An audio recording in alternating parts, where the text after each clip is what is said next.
What's hatching, Toga peeps? Bringing back the old saying.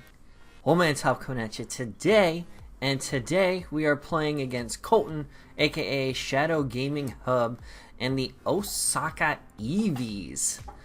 And yeah, first match recording with our brand new blue snowball microphone. So let me know what the audio quality is for you guys and all that good stuff. So let's take a look at the teams. You guys should have watched a team builder yesterday. If you didn't, go back and do that because there's some shenanigans on this team that you're going to want to know about and understand before you watch this match. More or less brings everything we thought he would bring. Didn't expect Noivern as much. Thought maybe there would be the Nidoking. Not seeing that, which makes me really happy, because that would have been probably one of the more difficult things for my team to take down. We see the Jirachi and we see the Tentacruel. Looking at his team, if we can get Tentacruel out of the way early, this was discussed yesterday in the team builder. If we can get Tentacruel out of the way early, that really opens it up for the set we're running with Melodic. Really got to watch for that Trapper, Gothitelle, with that Shadow Tag ability. And we're looking at possible leads here. I think it's either going to be Jirachi or Rotom Heat, neither of which really stand up that great against Megazard. So I'm like, well, let's lead Megazard X, and we'll go ahead and see what's going to happen here. And really hoping just to go over the plan that we did yesterday. So if all goes well, this could be a victory for the Pittsburgh Pirattatas. Week 7, PPL, D2, Season 2, kicking it off. And we're leading with Darkside. Darkside. And I know they don't like it, but I changed the nickname of my Pokemon. Sorry about that, guys. I'm gonna Mega Evolve turn 1. And we're going to set up the Belly Drum, because even if he T-Waves us, which I wasn't sure that he was going to, I kind of thought he might just Volt Switch safely out here. He isn't going to do that. We do outspeed, so we know this thing isn't max speed. And it's carrying the T-Wave, so we're thinking it's probably a little bit bulky. Going to hit us with the T-Wave. As long as we don't get paralyzed in these next 2 turns, that's a guaranteed kill on whatever he brings in. Anything is just dead. Going to get the Flame Charge off here. Look how much damage it does to Tentacruel. Woof. That was that close to being a one-hit KO. Got the Flame Charge this week. In the event we weren't paralyzed, after 2 Flame Charges, we just destroy his team, because we outspeed everything, even his Scarfers.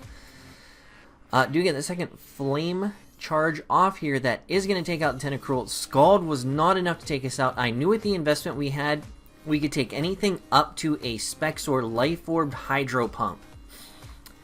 Meme a thin. Rotom Heat going to come in here and just finish us off. I thought maybe there was a chance we survived. Isn't going to be the case there. I didn't run a calc because that was all I needed Charizard to do. Now they're going to bring the Jirachi here, and this makes me think it's just U-turn Jirachi to give himself some initiative. And we're going to bring in Madison, and we are going to initiate the plan, which is take a hit, set up a coil, and wreck shop. Now let's see how well this is going to work out for us here. Going to bring out the Boombox, and I really figured that was Noivern because those things on its head, and it gets the Boom Burst. That 100 and insane amount was like 150. And we're going to set up the coil. So I'm like, okay. He knows we have Life Orb, so he might be guessing at this point that we're offensive. Is he going to do Draco Meteor to get us to as low a health as possible? And I could take 2 Draco Meteors after the drop with the Specs. I did the calcs, and that is why I recovered this turn. Because the most damage he could do is with Draco Meteor, and that did, I think, like 57% max damage if he was timid, and it was Specs. But it turns out he's Life Orb.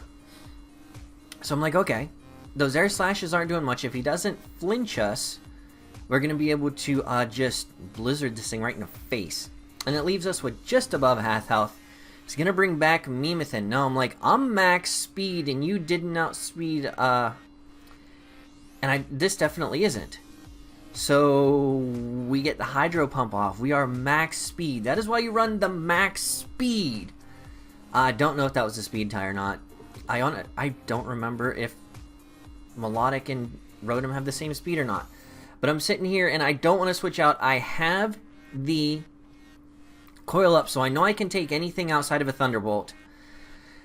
And he's going to Thunder Punch us and paralyze us. Really thought that was what he was going to be doing. So as long as we don't get paralyzed a lot, we should still be sitting pretty with this. And we're going to get the paralyzed. So I'm like, okay. Really thinking at this point that he's probably choice locked, probably scarfed into something. I didn't run the calc, which is bad on me, to see if he was banded. But after I saw the damage it was doing, I knew I could take a banded one anyways, because I knew it did less than half. And especially after a coil at +1 to the defense, doing really good. And now he's paralyzed us, so the Marvel scale ability activates, and our defense is even higher. So that was actually good bad luck for him. Good because we do get paralyzed like every second or third turn, but bad for him because it means that we can take his Thunder Punches even better. And we see Hydro Pump is doing right about half damage, and we're just gonna kind of off and on get paralyzed. Like I said, every other turn, every third turn, gonna get paralyzed.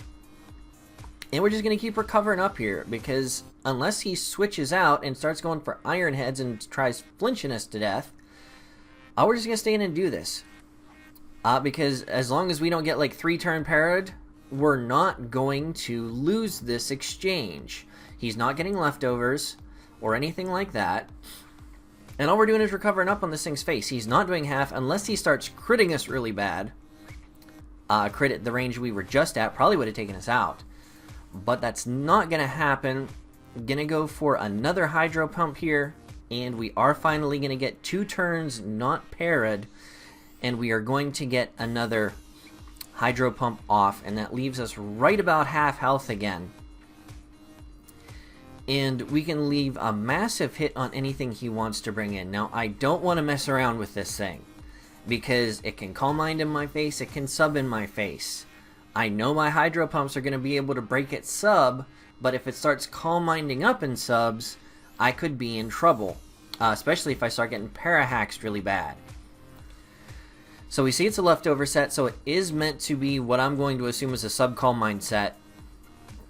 I'm going to go for the Energy Ball right off the bat. I was really surprised that he didn't try setting up some Calm Minds. In the event, if he has it, and that Hydro Pump, Life Orb Recoil is going to take out Melodic, which, if I'm not mistaken, negates the kill from Gothitelle, unfortunately for him. So Melodic finally goes down, dies to Life Orb Recoil after 3 kills. So Melodic has killed 3 things on the team, leaving 2 behind, and putting us in a position where we are sitting pretty. Just going to go for the Stone Edge here because it hits both his Mons really hard, and it almost takes out the Sableye here. We're going to switch out into Beyonce, really expecting him to either recover, because he still has the Prankster ability before he Mega Evolves, so it works still. And he would get the free recover off. Or if he was going for the Will-O-Wisp to try and save Gothitelle from getting one shot by it.